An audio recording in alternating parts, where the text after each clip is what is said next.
Cochin international എയർപോർട്ടിലാണ്. ഞങ്ങളെന്ന് പറയുമ്പോൾ ഞാനും പപ്പായും ഉമ്മയും. എയർപോർട്ടിൽ കാർ പാർക്ക് ചെയ്തതിന് ശേഷം ഞങ്ങൾ ടെർമിനൽ 1 നടന്നു. ഞാനിന്ന് ചുമ്മാ എയർപോർട്ടിൽ വന്നതല്ല കേട്ടോ. ഇന്ന് ഞാനും പറക്കാൻ പോവുകയാണ്. എത്ര നാളത്തെ ആഗ്രഹമാണെന്നറിയാമോ? എങ്ങോട്ടെന്നായിരിക്കും നിങ്ങളിപ്പോൾ ചിന്തിക്കുന്നത്? Wait and see, I will tell that.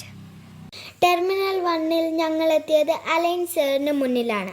അവിടെ നിന്നുള്ള കാഴ്ചകൾ അതിമനോഹരമായിരുന്നു.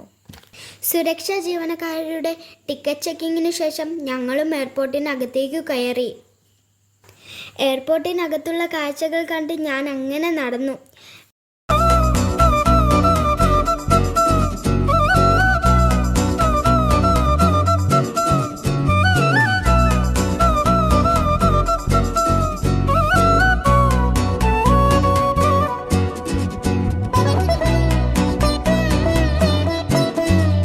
അപ്പോഴേക്കും അലൈൻസ് എയറിൻ്റെ ടിക്കറ്റ് കൗണ്ടർ ഓപ്പണായി. അവിടെ നിന്നും ഫ്ലൈറ്റിലേക്ക് കയറാനുള്ള ബോർഡിംഗ് പാസ് ലഭിച്ചു. ഞങ്ങളുടെ ഫ്ലൈറ്റ് വരുന്നത് ഗേറ്റ് നമ്പർ 8 പറഞ്ഞു. ബോർഡിംഗ് പാസുമായി സെക്കൻഡ് ഫ്ലോറിലെ ഗേറ്റ് നമ്പർ 8 ഞങ്ങൾ നടന്നു. അപ്പോഴേക്കും സൈഡ് മിററിലൂടെ ഒരു ഫ്ലൈറ്റ് കിടക്കുന്നത് ഞാൻ കണ്ടു. ഇത്രയും അടുത്ത് ഒരു ഫ്ലൈറ്റ് കാണുന്നത് ഫസ്റ്റ് ടൈമാണ്. ആ എക്സൈറ്റ്മെൻറ്റോടുകൂടി ഞാൻ കുറച്ചും കൂടി അടുത്തേക്ക് ചെന്ന് നോക്കി നിന്നു.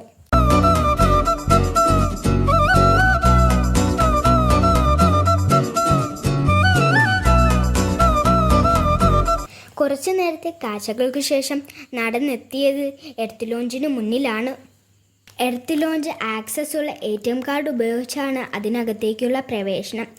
പപ്പായുടെ കയ്യിലുള്ള SBI എലൈറ്റ് കാർഡ് ഉപയോഗിച്ച് പപ്പാക്ക് മാത്രമേ പ്രവേശനം ഉണ്ടായിരുന്നുള്ളൂ. പക്ഷേ എൻ്റെ മുഖത്ത് വിഷമം കണ്ടായിരിക്കാം ആൻറ്റി എന്നെയും പപ്പായുടെ കൂടെ അകത്തേക്ക് കയറ്റി വിട്ടു. ഞാനും പപ്പയും എർത്ത് ലോഞ്ചിനുള്ളിലേക്ക് പോയി. വെറും 2 രൂപയാണ് അവിടെ പേ ചെയ്യേണ്ടി വന്നത്. ഇതിനുള്ളിലെ എല്ലാ ഫുഡ് ഐറ്റവും നമുക്ക് ഇഷ്ടം പോലെ കഴിക്കാം. അതുപോലെ റെസ്റ്റും ചെയ്യാം. ലോഞ്ചിലിരുന്നാൽ ഫ്ലൈറ്റ് വരുന്നതും പോകുന്നതും കാർഗോ സർവീസും എല്ലാം തൊട്ടടുത്ത് എന്ന പോലെ കാണാൻ സാധിക്കും. ആവശ്യമുള്ള അത്ര ഫുഡ് കഴിച്ചതിനു ശേഷം ഞാനും പപ്പയും പുറത്തിറങ്ങി. അപ്പോൾ ഉമ്മ ഞങ്ങളെ കാത്ത് അവിടെ നിൽപ്പുണ്ടായിരുന്നു. അപ്പോഴേക്കും അലൈൻസ് എയറിൻ്റെ ടിക്കറ്റ് കൗണ്ടർ ഓപ്പണായി. അവിടെ നിന്നും ഫ്ലൈറ്റിലേക്ക് കയറാനുള്ള ബോർഡിംഗ് പാസ് ലഭിച്ചു. ഫ്ലൈറ്റിനടുത്തേക്ക് എത്തിച്ചേരാനുള്ള ബസ്സിൽ ഞങ്ങൾ കയറി. ബസ് ഞങ്ങളെയും കൊണ്ട് ഫ്ലൈറ്റിനടുത്തേക്ക് പോയി. കാർഗോ സർവീസും ഫ്ലൈറ്റും കണ്ട് ഞാൻ അങ്ങനെ ഇരുന്നു. ഇൻഡിഗോ വിമാനം ഫ്ലൈ ചെയ്യാനുള്ള തയ്യാറെടുപ്പിലായിരുന്നു. ആ കാണുന്ന റെഡ് കളർ ഫ്ലൈറ്റാണ് അലൈൻസ് എയർ. അതിലാണ് എൻ്റെ ഇന്നത്തെ യാത്ര. ബസ് ഫ്ലൈറ്റിന് സമീപത്തായി നിർത്തി. ഞങ്ങൾ ബസ്സിൽ നിന്ന് ഇറങ്ങി. ഫ്ലൈറ്റിൻ്റെ തൊട്ടടുത്തെത്തി ഞാൻ. എൻ്റെ ആദ്യത്തെ ഫ്ലൈറ്റ് യാത്ര. അതിൻ്റെ എക്സൈറ്റ്മെൻറ്റിലാണ് ഞാൻ ഓരോ സ്റ്റെപ്പും കയറി ഫ്ലൈറ്റിൻ്റെ അകത്തെത്തി. വിൻഡോ സീറ്റ് ചോദിച്ചു വാങ്ങിയതുകൊണ്ട് കാഴ്ചകൾ കണ്ട് അങ്ങനെ പോവാം. ഞാൻ എവിടേക്കാണ് പറക്കുന്നത് എന്നല്ലേ? നമ്മുടെ തമിഴ്നാട്ടിലെ സേലത്തേക്കാണ് എൻ്റെ യാത്ര. വെറും 1200 രൂപയ്ക്ക് കൊച്ചിയിൽ നിന്ന് സേലത്തേക്ക് 1 മണിക്കൂർ 10 മിനിറ്റ് പറക്കാം. ഇത്രയും റേറ്റ് കുറവായതിനാലാണ് ഞങ്ങൾ ഈ ഫ്ലൈറ്റ് തിരഞ്ഞെടുത്തത്.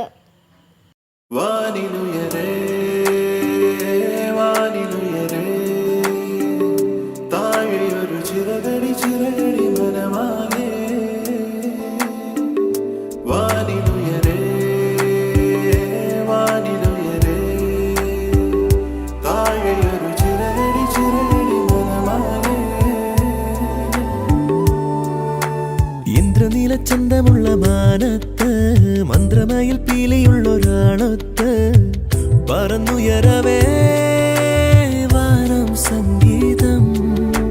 പൊന്നുരുകം തിങ്കളുള്ള മാനത്ത് മുല്ലമലർ ചിരിയുള്ള ഒരാളൊത്ത് പറന്നുയരവേ വാനം സംഗീതം. ആകാശമാകെ വരയ്ക്കുന്നിതാരോ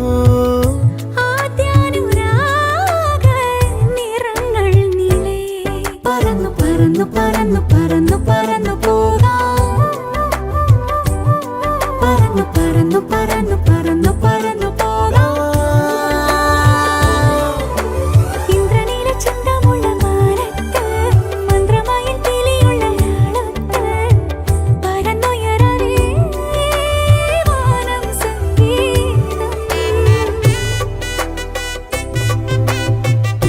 സേലത്ത് ലാൻഡ് ചെയ്തു. എൻ്റെ ഫ്ലൈറ്റ് വളരെ ചെറിയ എയർപോർട്ടാണ് സേലം.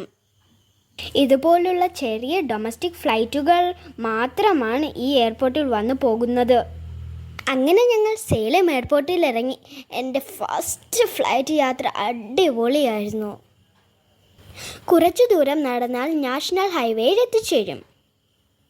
വലത്തോട്ട് പോയാൽ ബാംഗ്ലൂർ, ഇടത്തോട്ട് പോയാൽ സേലം. എങ്ങോട്ട് വേണമെങ്കിലും പോവാം.